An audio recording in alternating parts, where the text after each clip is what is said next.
Good morning. Happy Tuesday. I am slowly waking up. You can clearly see the tired still wearing on my face. I wanted to speak on what I'm feeling this morning with waking up. And because I've noticed today, I am meeting a new layer of myself. And this layer is painful.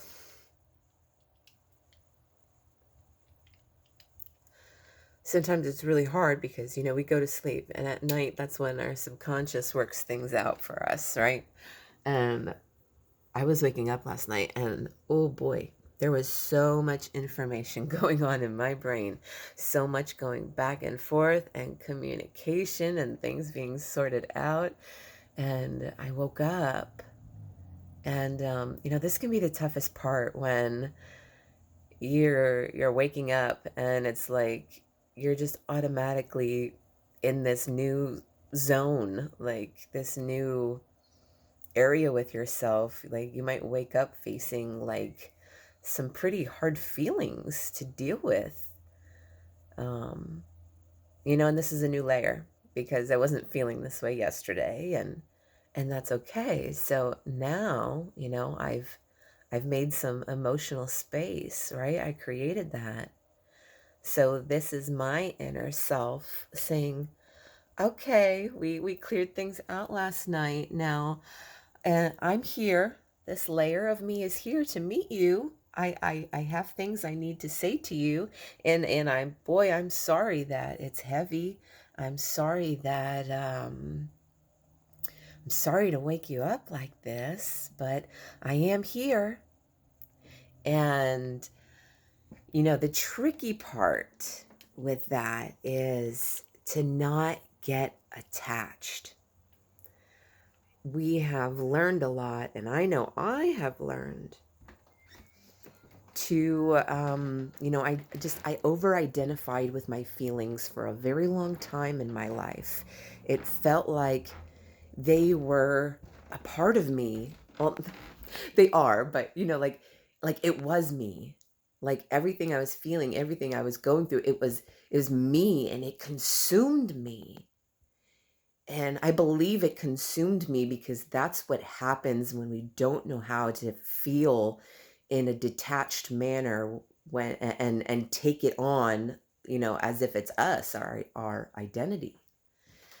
And also when we don't know how to navigate and through certain hurts or let go of certain things.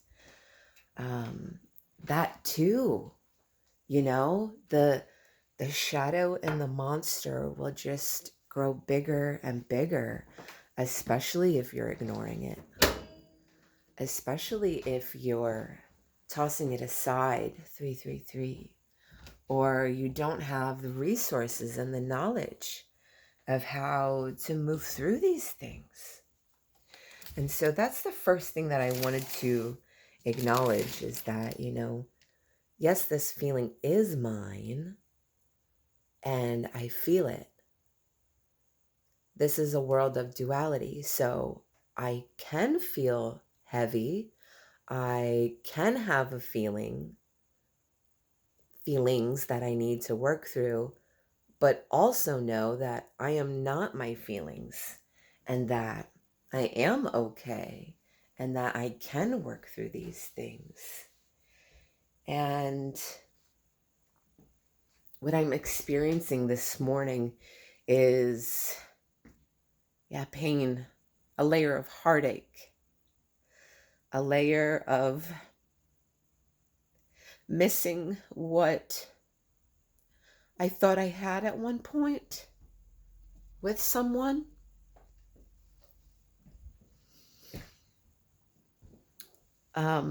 Like the feeling of wanting to just freely love. Which brings me to my next point and the biggest misconception that I have come across in my time, which is that just because someone hurts you, hurts others, does something, you don't have to stop loving them.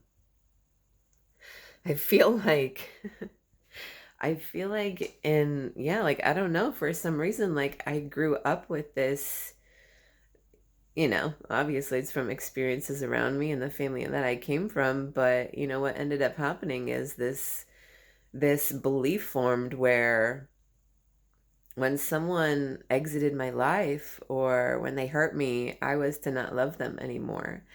And in return, what this did, 555, is it closed me off. It closed my heart off, because the limitations and the constraints that we put on another will only mirror back to us. Yes. And so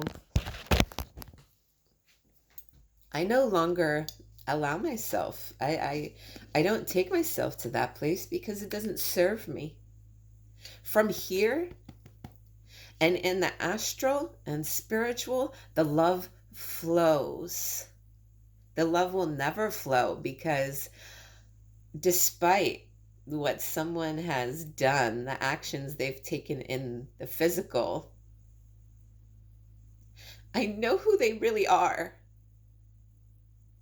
I know who they really are, despite their pain, their wounds, their conditioning, what I can feel underneath the truth that they really wish to walk in, even though at times they cannot. They cannot embrace that truth. They cannot walk on it. They cannot walk on it just yet. Just yet. They cannot walk in it. Cannot walk in it yet. And that's okay, right? Because we learn how to do this in layers of meeting ourselves, because the things that stand between us and embodying our truth and living our truth are really painful things. Extremely painful. But, and I'll remind you of this little secret. Pain and fear, it can't kill you. It can't. Now, I know you might want to argue, that it's actually been really proven people can die of a broken heart. And I would come back to argue that people die when they can't or choose not to do anything with that feeling, with that space. They let it ruminate so deeply that, yes, it causes damage. Rather than seeking higher beliefs, rather than seeking forgiveness, rather than seeking how to turn their pain into an evolution, into a way that the rest of humanity and people around them can benefit from the pain that they've experienced. When you choose to turn that pain into beauty, you find the healing. So now I'm talking about these things, right? Because many of us are going through cycles finding out that love is not enough. Okay, this is not like a vehicle where you just pour in a little bit of love and fill up the tank, or think you're filling up the tank and you're good to go. No, honey. Oh boy, I've been there. Love is not enough. And I realized that love is not enough. And that's okay. And others will realize that too. The more that they grow, the deeper they get, the more responsibility that they're asked to step forward in, the life experiences that God will give them to push them to grow. Yeah. So I know all of this, right? The challenge is balancing ourselves between all these different worlds and realities and truths. And so I know all these things. I feel all these things, but also I will not fall into a spiritual narcolepsy of forgetting that it does not turn out well if we fall in love with potential. So we can see things, right? But we have to remember that unless it's fully embodied in the physical, unless we can physically see this person not just talking the game, but they're walking the game, and they're doing things to keep walking on that game, right? 1111. They're doing things like they're seeking therapy. They're reading books in their pastime.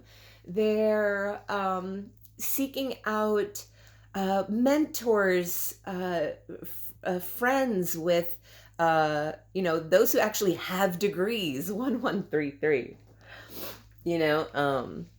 Professionals, not people who have their own fuzzy misconceptions, delusions, fear, pain. As a therapist, you are taught that 1155.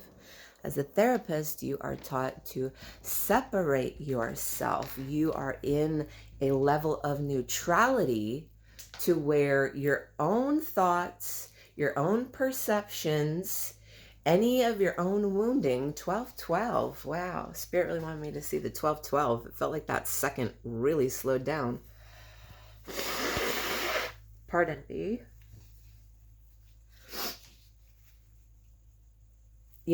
Like, seek the professional. Like, at some point, going to family and friends, 1, 2, 3, 4, is not a good idea. 1, 2, 3, 4 signifying following steps in order. That makes sense. And especially when life situations come down to you needing to make a very personal choice, do not seek advice from those who may be, I want to say pervy. I don't know if that's the correct term. That's what popped into my head. But, others who might be, you should not go to others who might be very assertive in their opinions, and their opinions are clearly only coming from them, not from a perception of you and your specific journey. So I can know and balance all of this again, but also not fall asleep to the fact that unless someone is truly embodying this, I cannot share my love in the physical world. I can share my kindness, I can share my consideration and of course a bit of that love and respect and honesty with another, but I cannot take a good portion of myself or the entirety of myself and put that in another person's hands when they are not capable of standing 1414, standing within their own truth, standing within their own honesty, their own power, and actually walking the things that they're talking about. And so I feel that I feel that heaviness today, and it's a little less already now that I've been speaking on it, because nothing in out in the open, in the light, it cannot prosper. Anything in the dark, when we bring it to the light, It cannot prosper. It cannot grow. It cannot grow to be big and mean and ugly and nasty and hurting us so much. Like, so that's why I am totally all for embodying a radical honesty. And um yeah, if you're that type of person, you need to be prepared that a lot of times that could come with backlash with people, and you need to be careful, who you're with, who you're around, who you're speaking to. Because yeah, it can absolutely cause some shit, but also, like, I'm all for peace. I am. I love my peace. I will never, ever, ever just start anything on purpose. Like, it has to be for a good reason.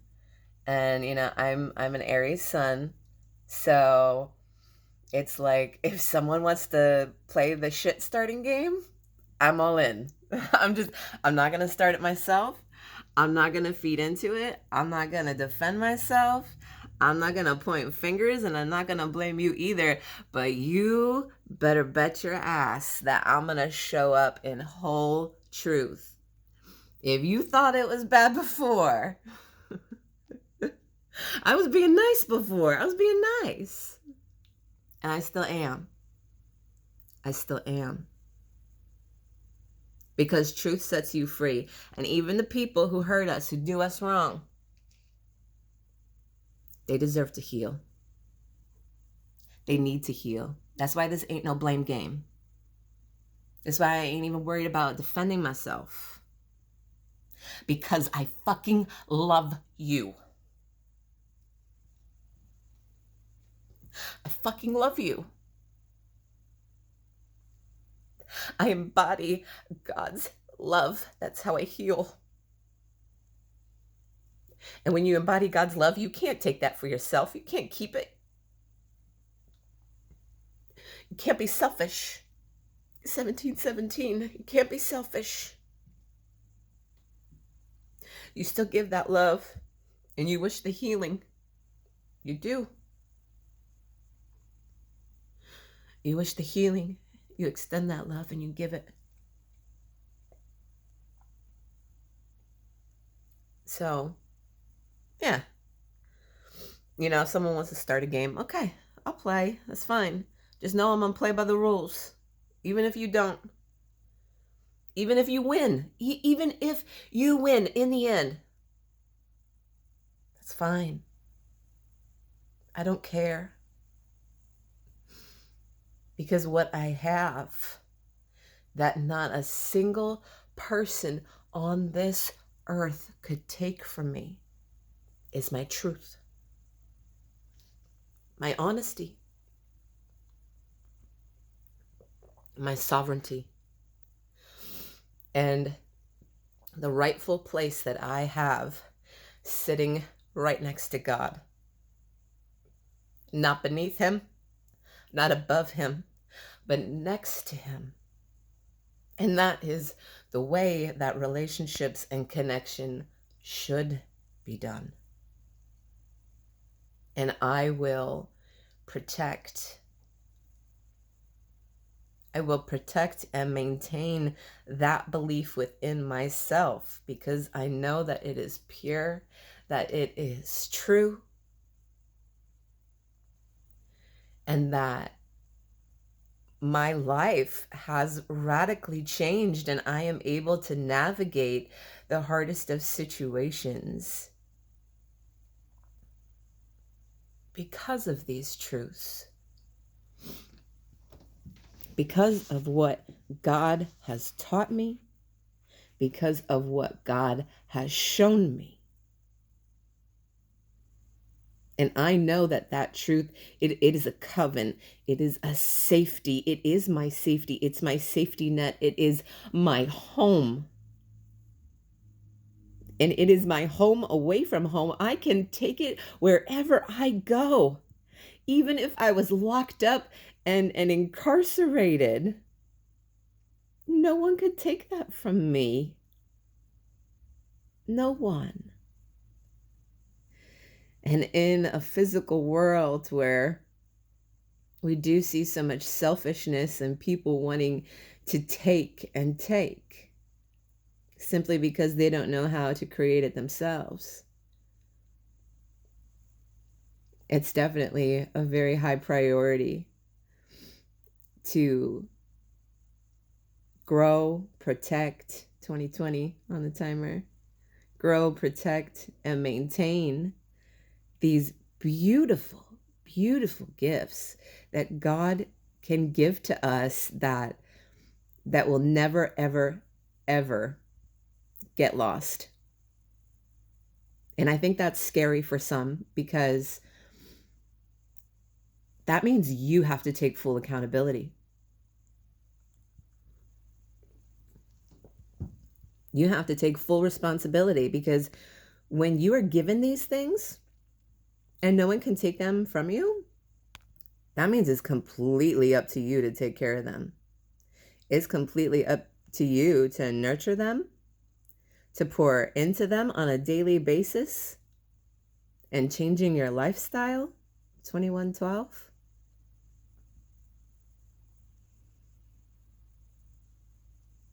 To consistently, no matter what it is, to practice to show up in truth, to pray and to lean on something else that maybe you really haven't leaned on in your life before. There are layers, and that's why it's called a journey. I'm going to cut it here. I wanted to share it. And for anyone else who's resonating, who may be feeling this very specific kind of pain and almost like a yearning a bit,